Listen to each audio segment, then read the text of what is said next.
आज पुनः स्वागत करता हूं मैं डॉक्टर श्याम सुंदर शर्मा आप सभी का चिरायुगीता यूट्यूब चैनल पर।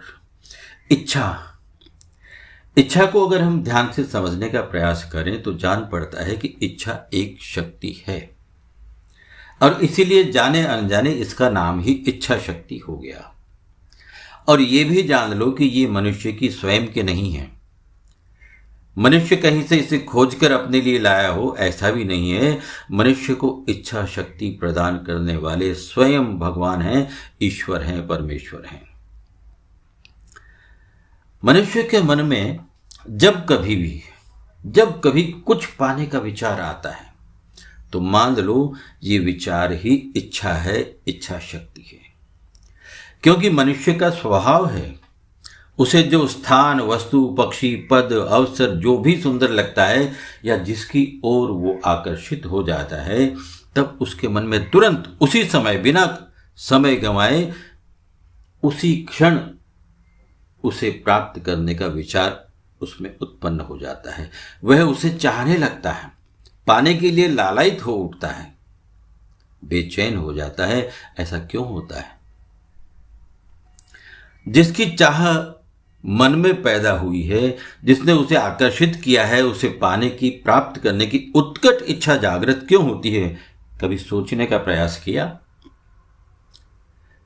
इसका कारण है मनुष्य के भीतर उपस्थित रहने वाला उसका राजसी गुण, राजसी स्वभाव, राजसी प्रकृति, जिसके कारण अपने आप ही बिना किसी मेहनत के स्वतः ऐसा घटित हो जाता है।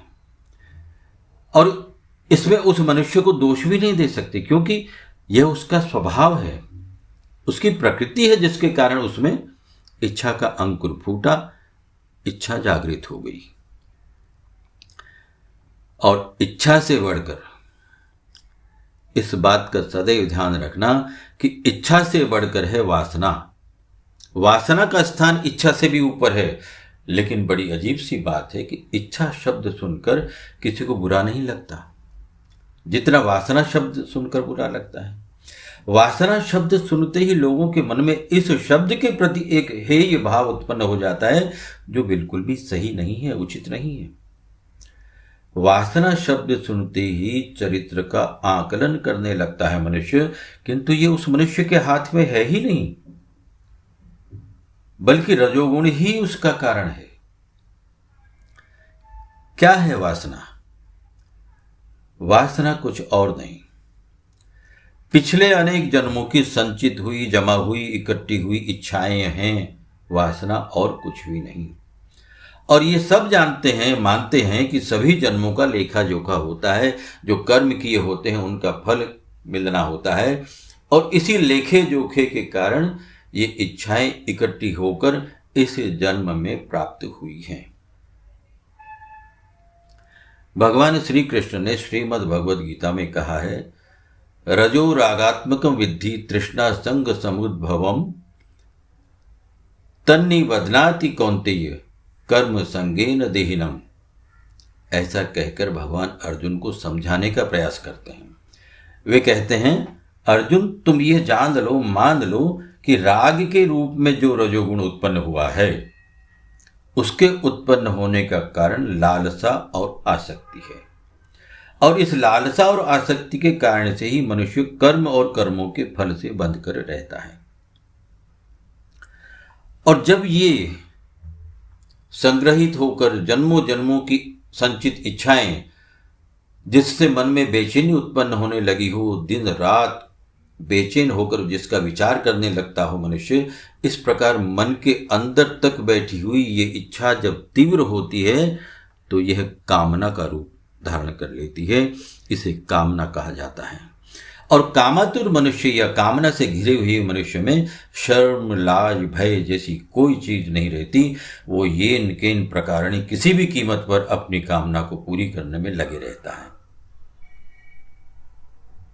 और तृष्णा तो इन तीनों से भी ऊपर है। देखिए, इच्छाएं अनेक प्रकार की होती हैं। अगर किसी की इच्छा हो कि वह अपने क्षेत्र में उच्चतम स्थान प्राप्त करे, किसी की इच्छा हो कि वह विद्वान बने, तो इसमें कोई परेशानी नहीं, कोई भी गलत नहीं है, क्योंकि ऐसी अवस्था में ये तृष्णा नहीं है। हाँ, मनुष्य के पास आवश्यकता की सभी सुविधाएं साधन होने पर भी और अधिक साधन सुविधा वैभव पाने की लालसा मिटती ही नहीं हो, जब संतोष ही नहीं होता हो, तब ये जान लो कि वह तृष्णा है।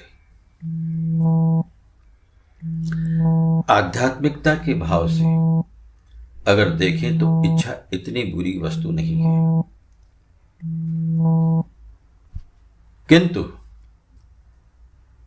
कामना मनुष्य को बंधन में डालती है और जीवन भर दुखी